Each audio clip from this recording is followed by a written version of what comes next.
Hello students, Shri Ram Bharati online classes में आपका स्वागत है। स्टूडेंट्स, हमने फर्स्ट वीडियो में पढ़ा था क्रिया, क्रिया की परिभाषा, क्रिया किसे कहते हैं और साथ में क्रिया के कुछ भेद, कर्म के आधार पर क्रिया के भेद और रचना के आधार पर क्रिया के भेद।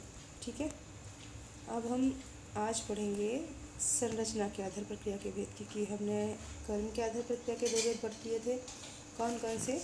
सकर्मक और अकर्मक क्रिया, और सकर्मक क्रिया के भेद थे एककर्मक क्रिया और द्विकर्मक क्रिया। उनके उदाहरण भी हमने पढ़ लिए थे, राइट।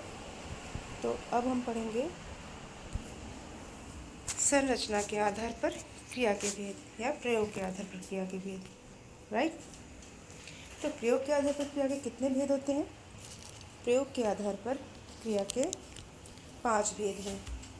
कौन कौन से? फर्स्ट इज सामान्य क्रिया,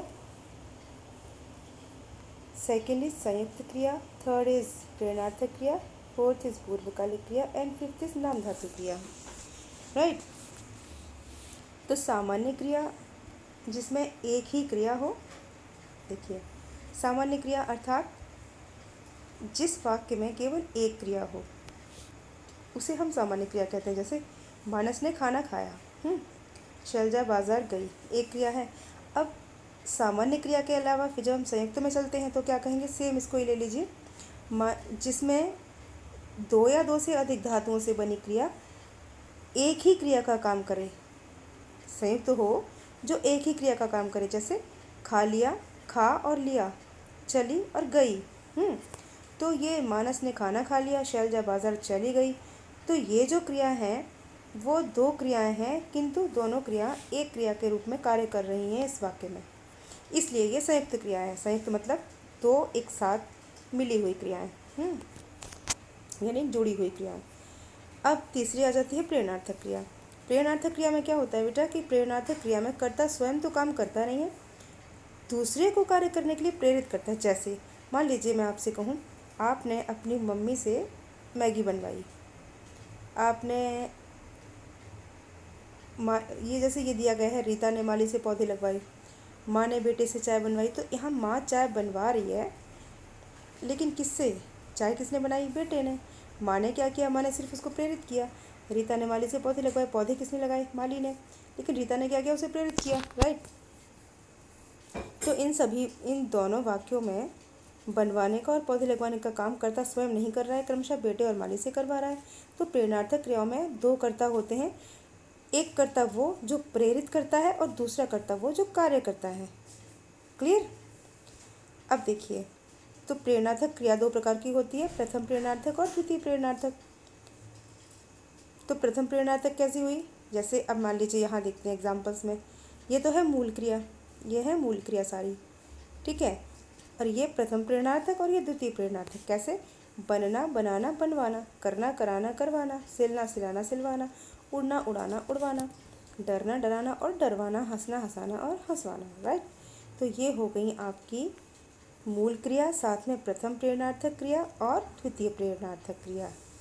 आगे चलते हैं तो पूर्वकालिक क्रिया को समझते हैं। पूर्वकालिक क्रिया मतलब, अब देखिए पूर्वकालिक क्रिया जैसा इसका शब्द है, पूर्व माने पहले, काल माने समय, जो समय से पहले एक क्रिया हो चुकी हो, यानी अर्थात जब किसी क्रिया से पूर्व कोई अन्य क्रिया प्रयुक्त हुई हो उसे हम पूर्वकालिक क्रिया कहते हैं।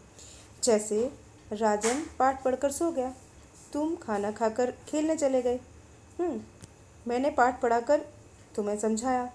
तो किसी भी प्रकार का उदाहरण ले सकते हैं। मनीषा खाना खाकर गई, मनीषा खाना खाकर क्या की? खाना खाकर सो गई कह सकते हैं हम यहाँ, या बाहर चली गई। उपरोक्त वाक्यों में आपने देखा कि कर्ता ने एक से अधिक क्रिया की।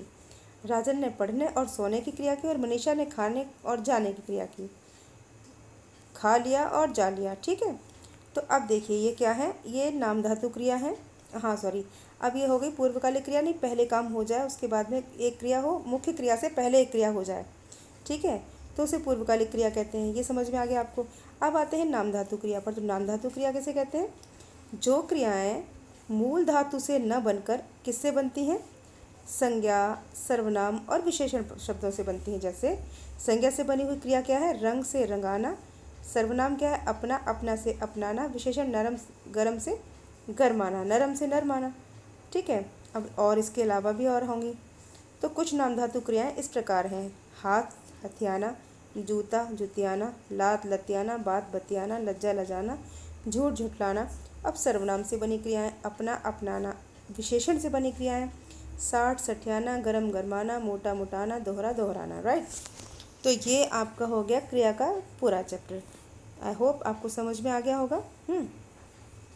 इसके अलावा हम एक बार समराइज़ कर लेते हैं पूरे इसको। ये दूसरा भाग है आपका, पहला भाग मैं आपको भेज चुकी हूँ, दोनों एक साथ देखिएगा तो आपको समझ में आ जाएगा।